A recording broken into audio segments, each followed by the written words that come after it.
Dros y munudau nesaf wnawn ni drafod sut i dalgrynnu rhifau gwahanol i nifer penodol o ffigurau ystyrlon. Nawr ystyriwch yn gyntaf y rhif yma'n fan hyn, 7,835. Pe bai rhywun yn gofyn i chi tua faint ydy'r rhif yma, efallai sy'ch chi'n deud fod y rhif yma tua 8,000, mae'n reit agos at 8,000. Wel, os felly, ydych chi wedi talgrynnu'r rhif yma i un ffigur ystyrlon. Oherwydd yr 8,000 yma, mae hwn yn rhif hefo un digid yn unig sydd ddim yn 0. Hynny ydy yr 8 yn fan hyn. Pe bawn ni eisiau am camgyfrif mwy manwl, ella sy'n ni'n meddwl amdano'r rhif yma i'r cant agosaf, fysa hynny yn 7,800.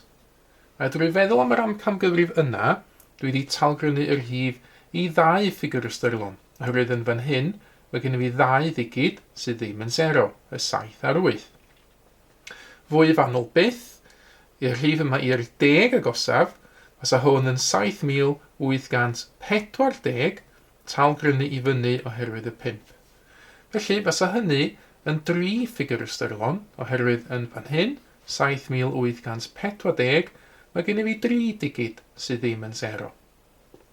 Enghraifft arall, beth amdan yr rhif 63,520? Wel, yn fras iawn, faint ydy'r rhif yma? Efallai sy'ch chi'n deud fod yr rhif yma tua 60,000.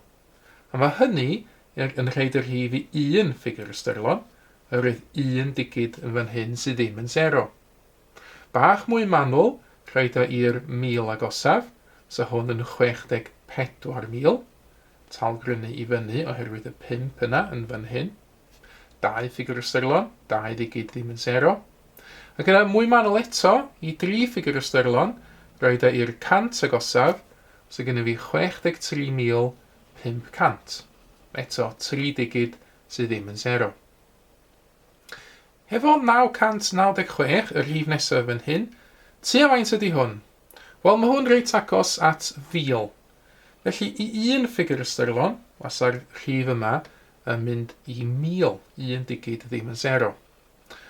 Wrth wneud hynny, dwi wedi talgrynnu y rhif yma i'r 100 agosaf.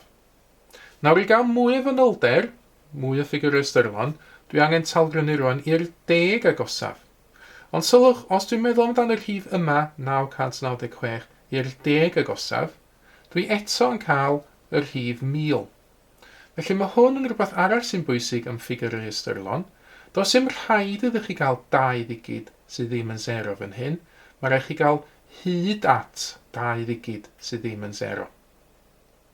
Hefo 3 ffigur ystyrlon, y rhif yma, i 1 ffigur ystyrlon oedd e'r 100 agosaf, i 2 ffigur ystyrlon oedd e'r 10 agosaf, felly i 3 ffigur ystyrlon, dwi'n rhaid yr rhif i'r 1 agosaf, neu'r rhif cyfan agosaf.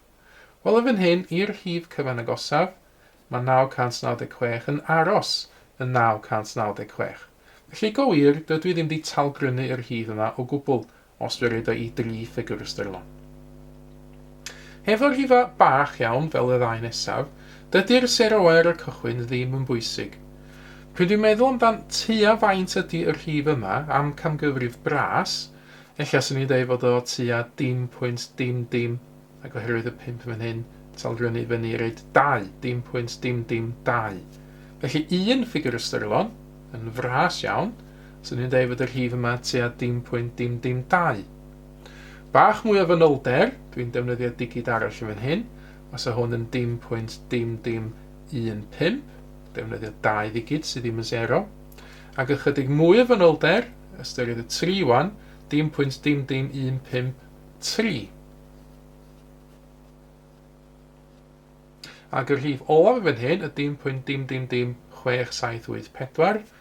Yn fras iawn, os o'n 0.000, ac yna, oherwydd y 7 fan hyn, talgrynnu y 6 yma i fod yn 7. 0.007. Ychydig fwy o fanylder, caniatáu 2 digid sydd ddim yn 0, so ni'n cael 0.006 a talgrynnu i fod yn 8. 0.068. A 3 ffigur ystyrlon i orffan, so ni'n cael 0.000 eto, a wedyn 6, 7, 8.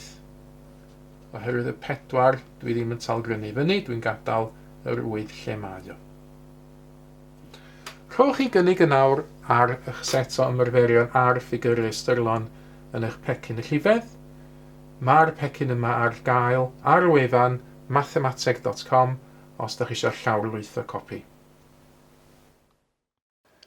Mae mwy o fideos adolygu ar gael ar ein sianel YouTube Adolygu Mathemateg.